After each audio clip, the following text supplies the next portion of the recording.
the first war of independence and the reasons for this war of independence. So among the reasons, so we have so far covered so we are in the long term reasons, I said, right? So like, we have political reasons and we also have socio-religious reasons. So all such things we have finished it till now. So now let us try to learn the economic causes. So the word itself says that economically, that means financially, how they have made Indians to suffer and how they have looted the wealth of India. So the most important reason for the popular discontent was the economic exploitation by British. So economically, the British, they looted the wealth of India in various ways and means. So this economic exploitation from every section of society. You take any working class in this country during those days. So you take, a farmer, you take even, like even a person from who makes, different kinds of works and all, any section of people you take. So they have exploited them.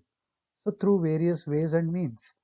Hence, it became popular discontent. Means why majority of Indians, they were unhappy and angry on the British because they made economically, Indians to suffer.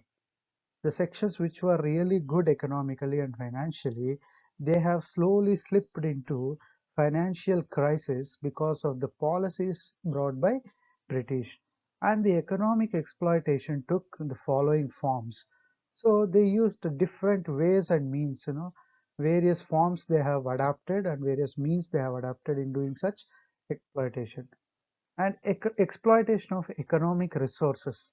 So for any country, a resource is very important.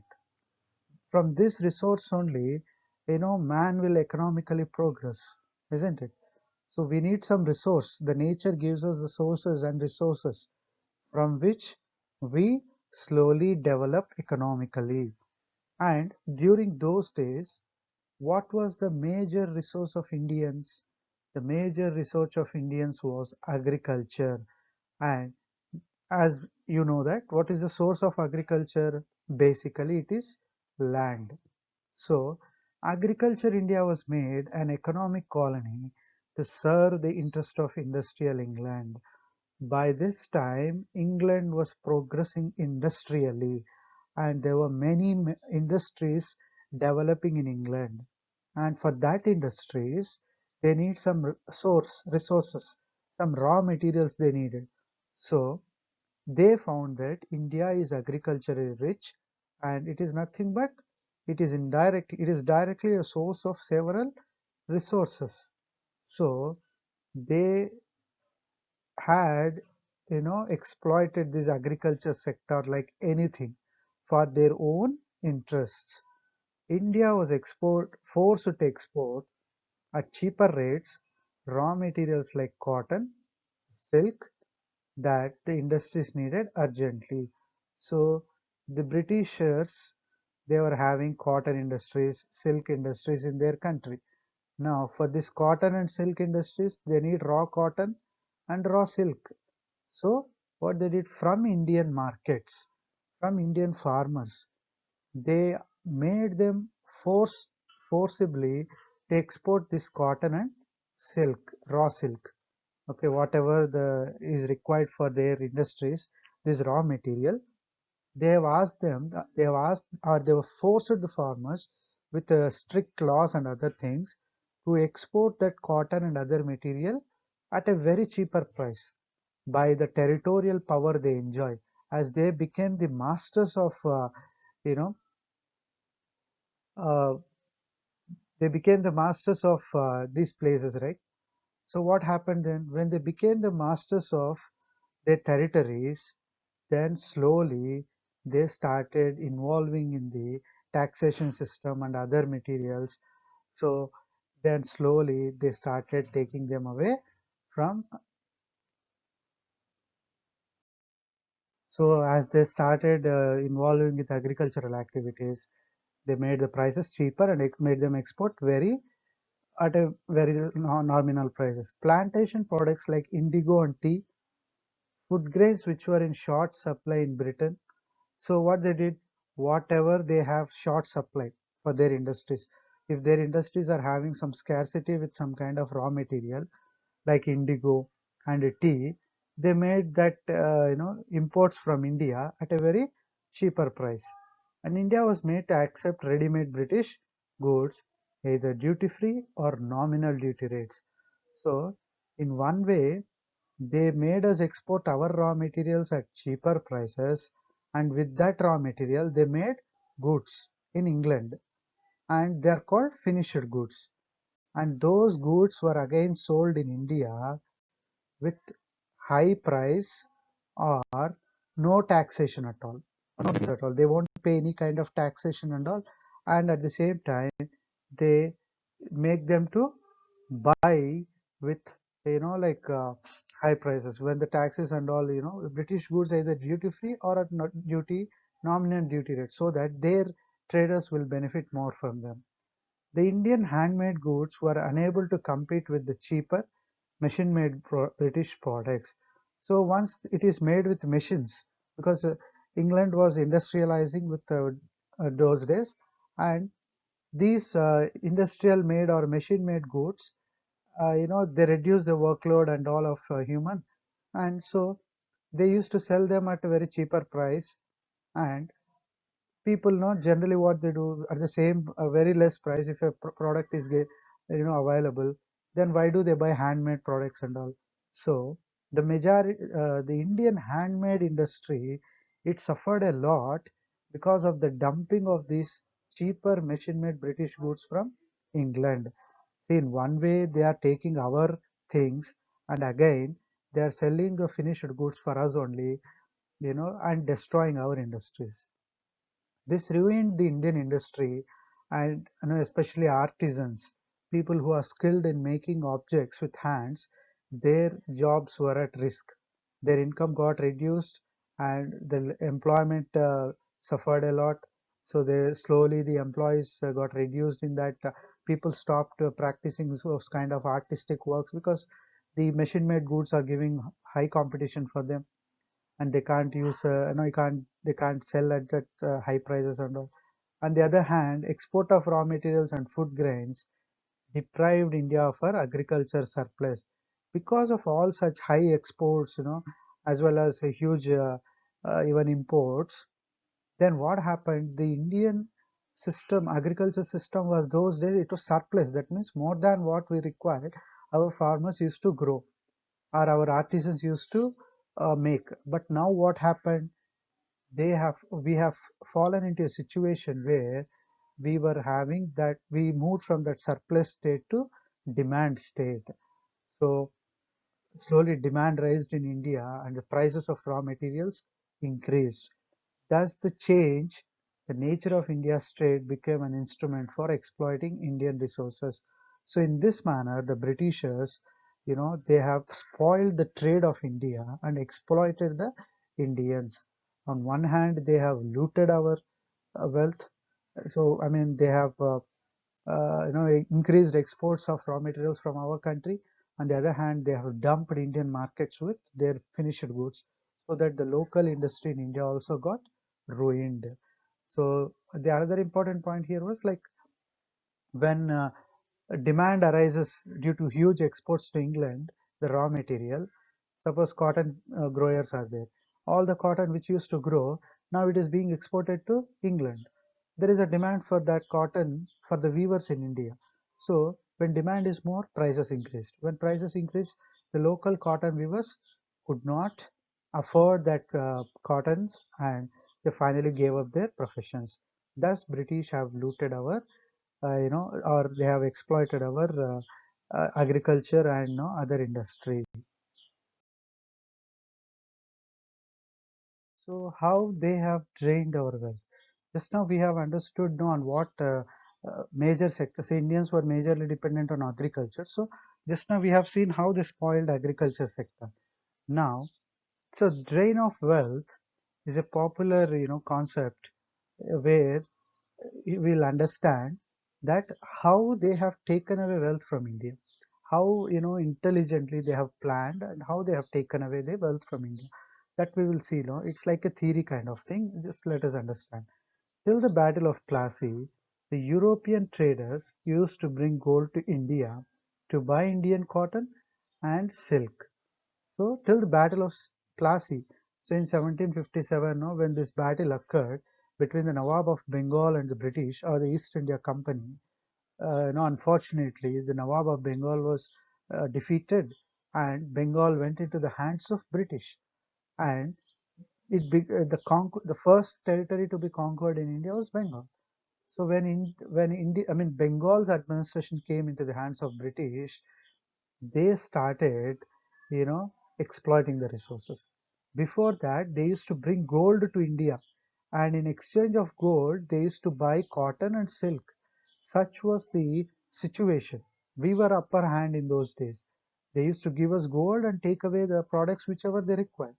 But once they conquered our territories, once they started involving in our territorial matters, and once they started defeating our rulers and taking control on our territories, the situation changed. What they did? They stopped getting gold into India. So as territories became under their control, they stopped giving the means of exchange. They began to purchase raw material for their industries in England from the surplus revenue of Bengal.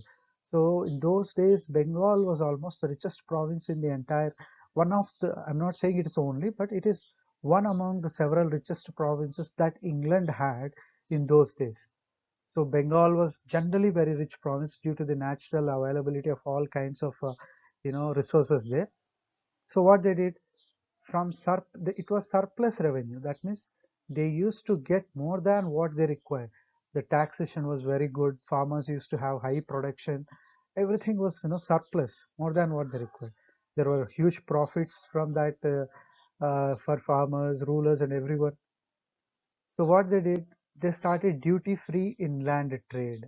That means when they started doing business with the Bengal's traders, they were never paid any kind of tax to the ruler, so that they can purchase that kind of see, once the ruler is in their hands, or after Battle of Plassey, they kept a puppet ruler in on Bengal's throne. This ruler, he will not ask any taxes from certain places.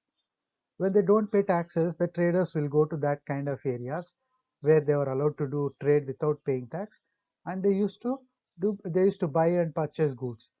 And as they are not necessary to pay taxes, they get easily, at a very cheaper price, they get raw materials. So this began the process of plundering raw materials. They started doing trade without paying any taxes to our Indian rulers, because they are the masters of the rulers. They started controlling the rulers and territories, and also they also exported the raw materials from our country in a very huge manner to all the industries located in Britain. The transfer of wealth from India to England, for which India got no proportionate economic return. Okay, well and good.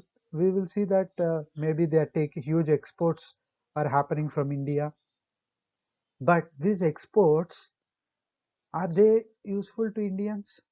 No. In return, they are again sending their finished goods and selling them, which spoils our own industries. So by which no, we can say these are not beneficial at all. So they are not at all beneficial to the Indians. So this has made, you know, Indian economic situation into a very poor condition. Proportionately, we didn't got any benefit from the British trade, but what happened? Our wealth got drained away to England. The drain included British salaries. So in the form, see, the rulers have to pay salaries for the British people. All the incomes and savings of the Englishmen, that were taken away from Indian treasuries of the rulers, and the British expenditure in India on the purchase of military goods. So what they do, they always try to purchase military goods and all, from the money they got from India, and office establishment, interest on debts, unnecessary expenditure on army, etc. Everywhere you take, all things they were they were used from the money generated from our own people. They never used to, generate, use money from their country. They completely exploited our money, and they use for their salaries, income, their military strengthening, and all the unnecessary expenditure, everything. Okay, so this is how the wealth is drained to England. So let us see how they destroyed our cottage industries, like in homemade industries and all. It's very, I mean, India was very strong at the time in terms of the cottage industries, like small homemade industries and handicrafts. So those were the major, industries, small industries. They used to operate very profitably and very nicely in those days. So let us see how they have destroyed these.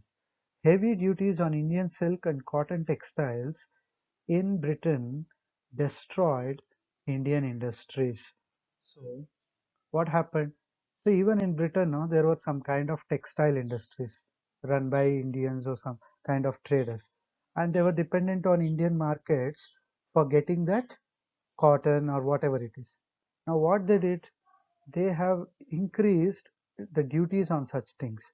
So if Britishers want to come and purchase any cotton, they or silk, what they do, they pay very less price and take. Okay, and if these traders want to sell in Britain, they have to pay high taxes. So what these traders used to do, they were unable to pay such high taxes to those governments there, and they stopped it. Finally, the industries in India got destroyed. When they come and take from Indian artisans or from Indian weavers or from Indian, agri farmers, suppose there is a village, the Britishers come. What they do, they speak with the villagers and they take all the cotton, whatever is grown in that area, and they take that cotton at a very cheap price because they are the masters of that place. And what again they'll do, they'll dump the same village with all cotton made clothes at a very cheaper price.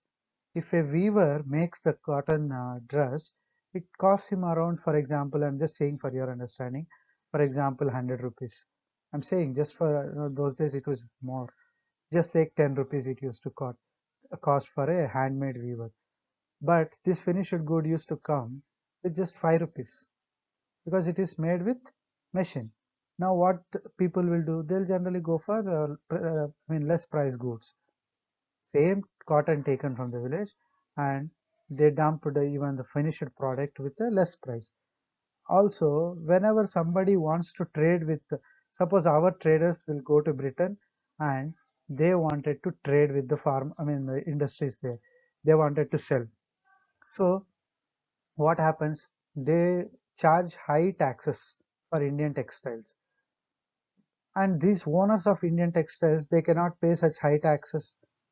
When they cannot pay high taxes, slowly they slip into loss, and slowly unemployment rises. You cannot, run the industry, and people will be, out of jobs. So thus they spoiled Indian industries.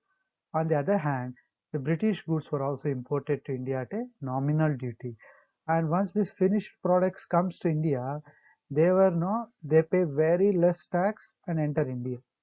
Okay, they pay very less tax, sometimes no tax at all. So with that, now they get lot of profits. By the middle of 19th century, export of cotton and silk goods from India practically ceased. So people stopped exporting on their own because these people started exploiting from them. If they want to, uh, sell their goods, they have to pay very high taxes, which they can't do. So they completely stopped. The art of spinning and weaving for ages have given employment to thousands of artisans becomes extinct. So for many centuries, the local cottage industries, if you can see in the pictures, whatever the people are doing here, spinning and weaving, all such things, they have slowly become extinct. Slowly it started disappearing because people started giving up such kind of professions as they are no more profitable, and it's a huge burden for them to continue such kind of cottage industries. They gave up, and it gave a completely, these industries got disappeared even. The misery of artisans was further compounded by disappearance of the traditional patrons and buyers, the princes, chieftains, and jamindars. See, if jamindars or if princes or the kings were there, then what used to happen? They used to take certain kind of material from these people. Suppose you take king and his family, royal family, they wear all silk clothes in a very grand manner, and the jewelry they need, and the suppose you take the vessels they use, they're all made by artisans, right?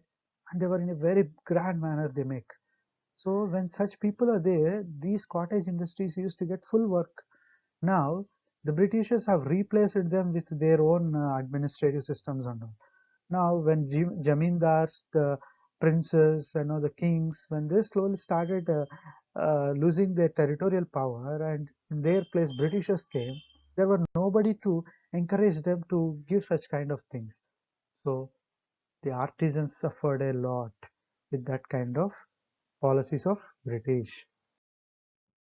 So how exactly these people, they have made the peasantry or the farmers to lose their, you know, economical stability. How they exploited farmers, let us see now. The peasants were discontent with the official land revenue policy. So the way, see, official land revenue policy. So what do you mean by here land revenue policy? So land revenue policy means the process by which they collect tax from the land, so agriculture land especially. So those days India was majorly providing, majority of Indians were dependent on agriculture. It was a major profession even today of course, but those days agriculture was the major profession that Indians were dependent on. Most of them were farmers. The land revenue policy, that means the policy or the process or the way the tax is collected from this land. So it was mostly led to the policy or the way they collected tax. It led the farmers to bear no heavy burden of taxes to provide money for the trade for company. So that means it was so high, the taxes were so high for the farmers that they were unable to bear the burden of the tax. And the taxes, why they opted for only these farmers? Because they are the majority people practicing, and it was a major profession. It was a major resource or major income for the Britishers. As it was a major source of income, they have increased the taxes without any limits. So the farmers could not pay the taxes at the way they are increasing, and the taxes collected from such kind of farmers, it was used for making wars on with other places. The Britishers, they have used that kind of money which they got through taxes from farmers and all for their administration, their wars in expanding India. Within India, they wanted to expand the territories. During such time, they use the money collected for taxes through taxes from farmers. If they want to go on a war, they immediately raise the tax in one place and take all the money, buy, make some weapons and go on a war. So that was how they tortured the farmers. For example, in Bengal, the land revenue was double amount collected under the Mughals. So, during Mughal times, zamindars were there, and these zamindars used to collect some taxes, not so heavy, but they used to collect taxes and give it to the ruler.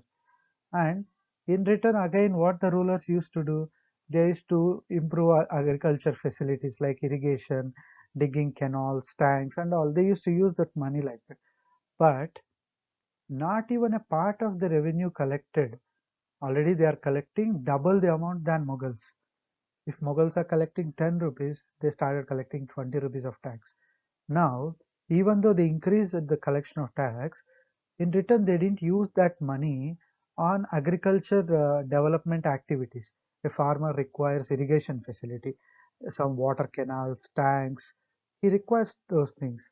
So they never spent money on such kind of development activities, but they started collecting more and more taxes, not even a single rupee on the welfare of the cultivator or farmer.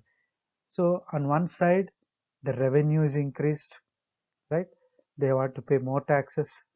And on the other side, they've fallen into indebtedness. That means how they got into indebtedness. See, when zamindars were removed, they kept them with some tax collecting officers. Okay, these tax collecting officers, they tortured farmers. Zamindars know at sometimes they used to show mercy and concern on the farmers, but these tax collectors, they never have any mercy. And when these zamindars disappeared, money lenders came into scene. If a farmer requires some money to start a crop, this money earlier, no, sometimes zamindar used to support, but now these money lenders, private money lenders came. They gave money, loans to farmers at high prices and high interest they charged. And finally, when the crop comes into harvest or if the crop fails, I know again the crops are purchased at a very cheaper price. All such things made farmers to fall into indebtedness. That means they were unable to repay the loans which they have taken. They were having high interest, and when they were unable to pay these loans, what happens? These British officers go and make their lands sell, or they auction their lands. Whoever purchases for higher money, they used to give away the lands to those people. So farmers started selling their lands, which is a pity situation. The traditional zamindars replaced by merchants and money lenders. I told you this. Because of these money lenders, they gave money to farmers at higher interest, and they started, collecting this money at a high interest rate. The new landowners had no concern for peasants. So when they went into the hands, when the farmer is unable to pay rent, it goes into somebody who purchases it, and this owner who is the who purchased that land, he will not bother about farmers. He only wants work to be done. He used to pay very less wages farmers. He used to treat them very, very badly. I know they even push the rents to exorbitant levels. These owners sometimes, suppose there is a village here, and the person now, he's the land is under his control. What he'll do, he'll make some farmers to do work here, and he'll ask them to pay high rent, which the farmers were unable to pay. So slowly, they pushed and evicted the tenants in case of non-payments. The farmer, who should be the owner of the real owner of the land, become a tenant. So, and later, even he was not allowed to be a tenant also. He could not do practice. He could not even work there. Slowly, agriculture sector declined. Farmers gave up agriculture. It affected cultivation, led to many famines. When agriculture activities reduced, many of them lost employment. Food shortage occurred. When food shortage happened, it led to droughts and all. Suppose sometimes in between droughts happen, there was no shortage of food grains and all, finally leading them to big disasters like famines. So, what is the difference between famine and drought? A famine is, something like suddenly the seasonal rains will stop. I know the farmers cannot grow crops. They still have to pay loans. They don't have food material to eat. I know many such things come all together. I know it leads to famine, maybe on a long-term basis. Drought may be for a particular time period, but famine will be on a continuously, if 2 3 years it continues. The drought continues. It is called a famine. People have slipped into such famines. So with the decline of peasantry and other things, employment also started, decreasing, and unemployment increased. So the employment rate decreased and unemployment increased. So how? The traditional rulers had given financial support to scholars, preachers, and men of arts. So in the court of a king, there used to be many kind of people, like different scholars used to there. There will be different kind of artists. All such people used to be encouraged with good kind of salaries and all by these rulers. But later on, when the British started, taking control of the kingdoms and places, it led to the decline of such rulers. And when those rulers they slowly started disappearing, gradually their patronage came to an end. So people who encourages them, all the scholars, poets, artists, all such people, they have lost their jobs because they were Not the rulers also disappeared. The rulers who generally encourages them also disappeared.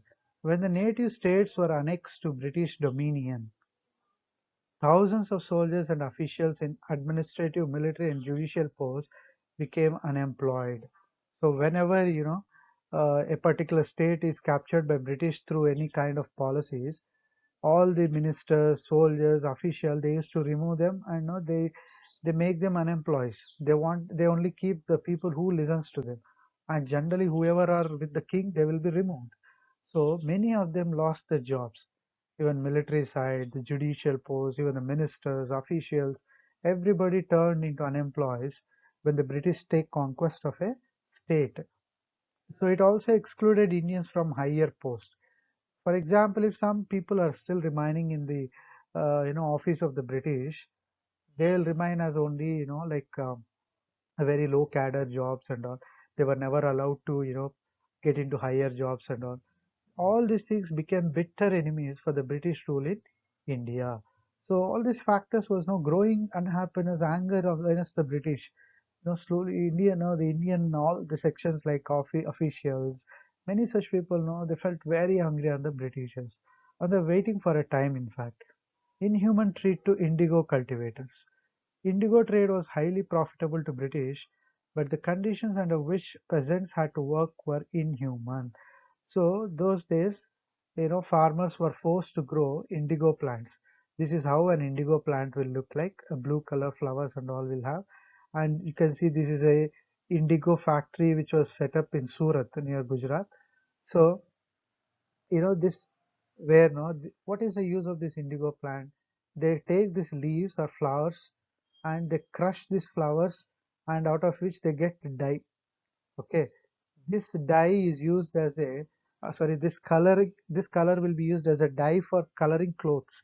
Okay, for blue coloring clothes and all. No, they used to use this dye, and this crop is very unhealthy crop. If farmers grow these indigo crops more, then the land will turn into infertile very soon, because such is the capacity of indigo crops. If they continuously grow indigo crops in their land, the land will lose its fertility, which is not good for the farmers, right? They should also grow other crops, but the British forced the Indians to grow only indigo crops, by which, the peasants, uh, I know the farmers suffered a lot. They were unable to grow other crops also. They planted anything else, their crops were destroyed, and their cattle was carried off as a punishment. That means if a farmer grows any other crop except this kind of indigo crops, because this indigo dye is used for the British textile industries in England, the dye they require. So they forced Indian farmers to grow this. If anybody doesn't agree with for this, they destroy their plants, the cattle were taken away. All such kind of inhuman treatments started given to these farmers by the Britishers, which also made the farmers very, very angry.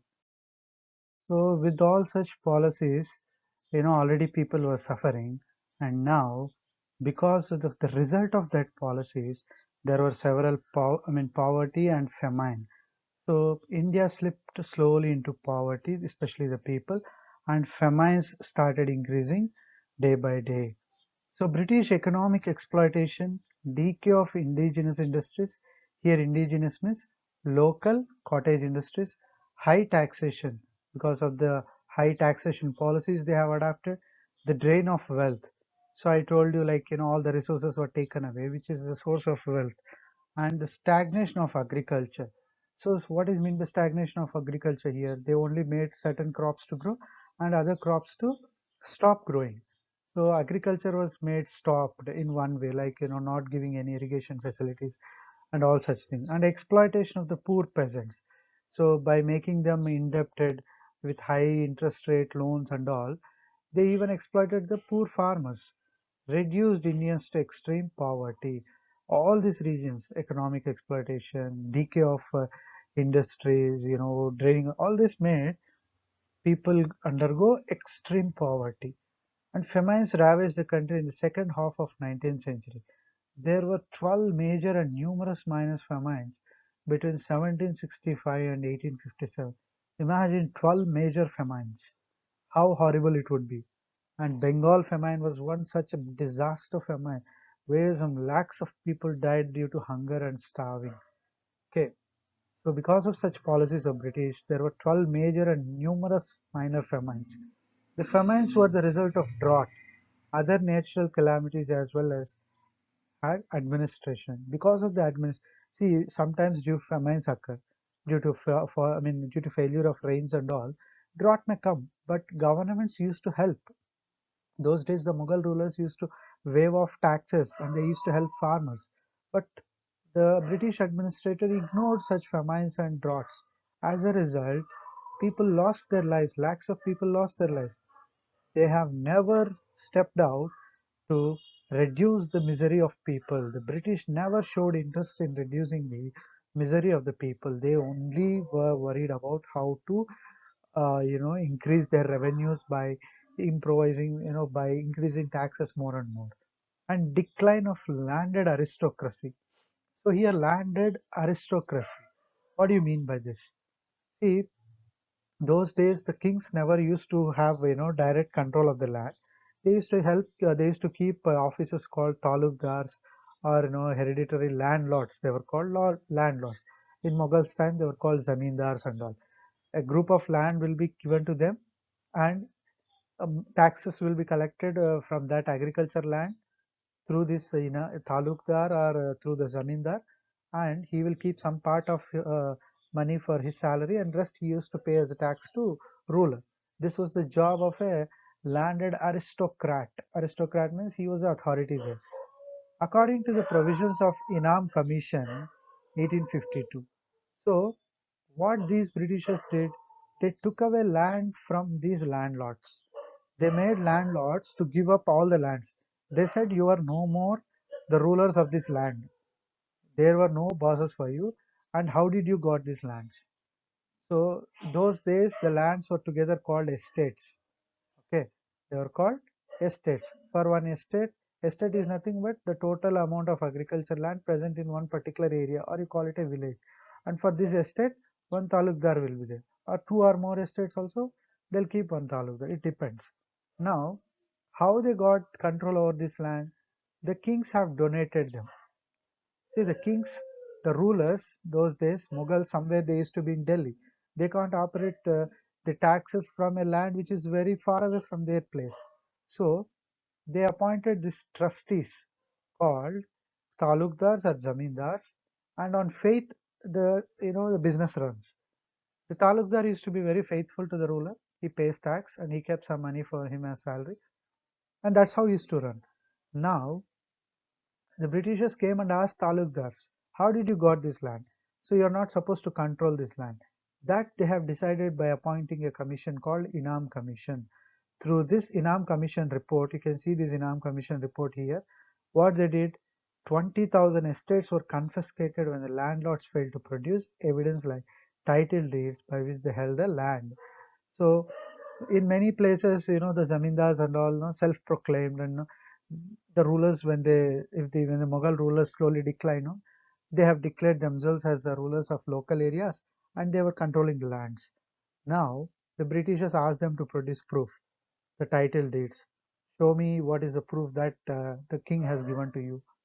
So all such things came up, and when they were unable to produce, 20,000 such estates were taken away from these landlords. And once they were taken away, what the Britishers did, they sold it by public auction to the highest bidders. So in open market, they started auctioning the lands. Auctioning means whoever pays high amount, they'll be given off that lands. So they started selling the agricultural lands. Such estates were usually purchased by merchants and moneylenders.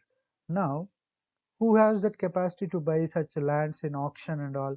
These money lenders, that means who give money on high interest rates, and merchants, they purchase that land. They never understood the needs of the farmers who are working in the fields. So what they did, when they have land, they give it to farmers, and they'll ask them, see, I don't know what you'll do, you have to pay me this much amount at the end of the year. Whether it's a drought, whether it's a lack of irrigation facilities, that and all were not bothered by these merchants and money lenders. They are only bothered about the rent they have to pay. And they tortured the farmers indirectly. This drove the landed aristocracy to poverty without benefiting the peasantry. Earlier, at least the landlords and talukdars, they used to help the peasants in one way. Now, completely that system has been taken off, and these merchants and money lenders came into scene, which made the farmers to suffer, as well as the landed aristocrats who were once the estate owners have become poor. So all sections with you understand economically how they have been disturbed, how they have been exploited by Britishers.